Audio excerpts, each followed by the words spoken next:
100%. That's good. And along those lines, I wanted to ask, because you spoke about the Arete Foundation, Arete Network, sorry. But I do also know that you were part of a sorority. Yeah. If you don't mind, could you tell us, one, what a sorority is, because we don't really have those over here, and two, how that what is done for you, and three, how that's developed into what you're now trying to do. So in the States, my sorority was founded in 1913, and it's a sisterhood of women of color, college educated women in college. You join the sorority. You can join the sorority in college, or you can join it even after college and you're a professional or in graduate school. So I joined in college, and it's about having women to support each other, and you tap into the resource of the graduate women locally who have their chapter, professional women who can then mentor you. But it's also about community service. It's about, so from a young, early on, you join an organization, because oftentimes, when the engineering school I went to, there were 4,000 students, and 400 of them were children or students of color. 1 in 10. And so, these organizations, it was like your home away from home. We had, a black business house or a black student's house that we all hung out at. So it was your community there.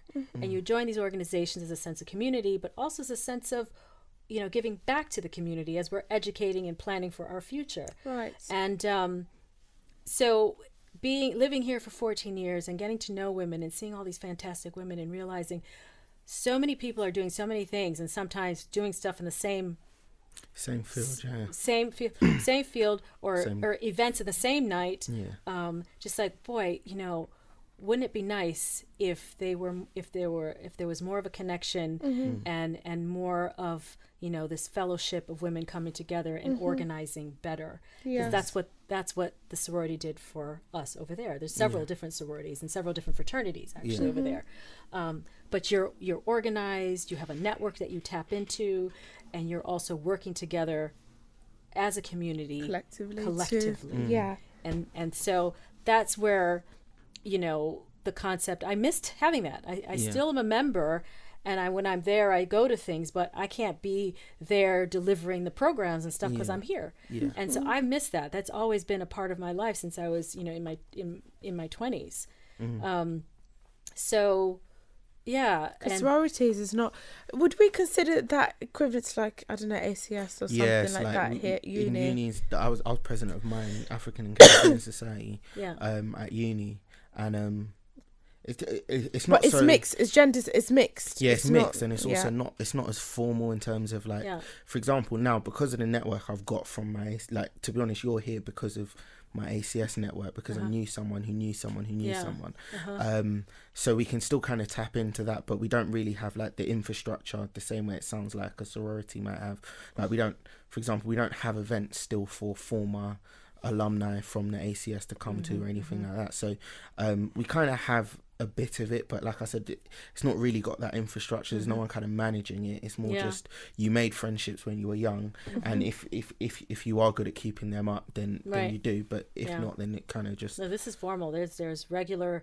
You have monthly chapter meetings, programs. It's kind of what we're trying to do with Arete. I'm actually, but in a way that it's still organic to here, in a way that works here in the confines and the law of here, right? These are charitable organizations, and so we want to make sure that we keep in line with it being charitable and charitable programs and getting support for the community through leveraging the professional roles that women have in various companies and so forth.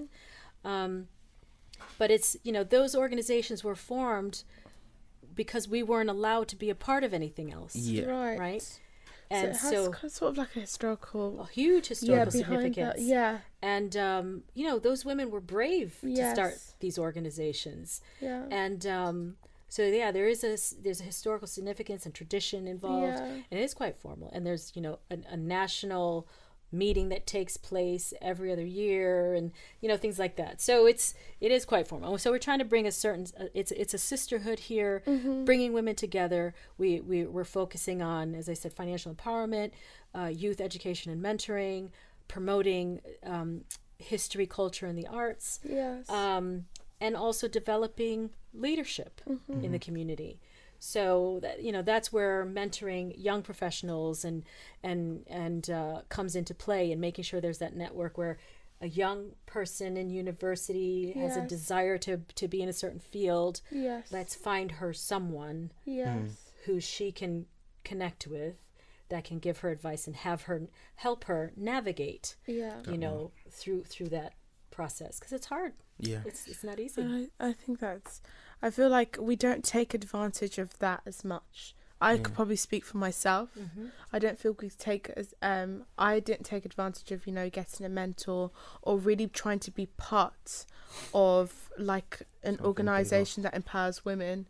And but if it doesn't exist, right? So that's why we're trying to exist. That's why we're trying to create it. And I think more. There's a demand now. I think there's a lot of buzz going on, and a lot of people are becoming more organized now. I see, because I've been here 14 years. So when at first I'm like, there's nothing. And now it's slowly, it's happening, right? So it's not launched yet. Then I'm guessing the network. Yes, we've started. Oh, you started. Yeah. Okay. And I mean, we'll officially launch very soon. We have our first.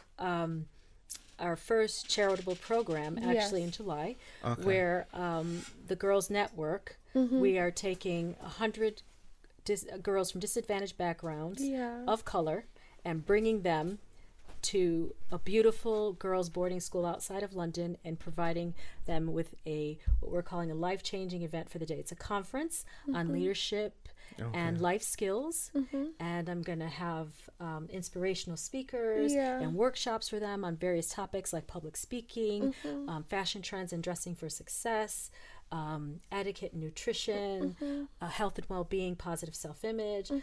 So bringing together all of these fabulous and fantastic women to volunteer their time and provide this for free, and the school is providing the venue at a very discounted rate. So it's all coming together. So this is our first. So we want to launch with that. Okay, cool. So that's what we're doing, because that's our focus, right?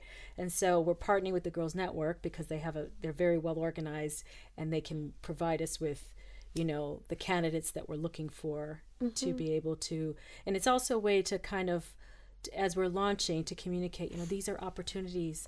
This is where you can go to mentor young people if you have the time, So, we're really excited about the program. And so if anyone, if any of our listeners wanted to find out more about it, also, is there anything available online right now? Yes, well, we have, it's info@aretenetwork.org.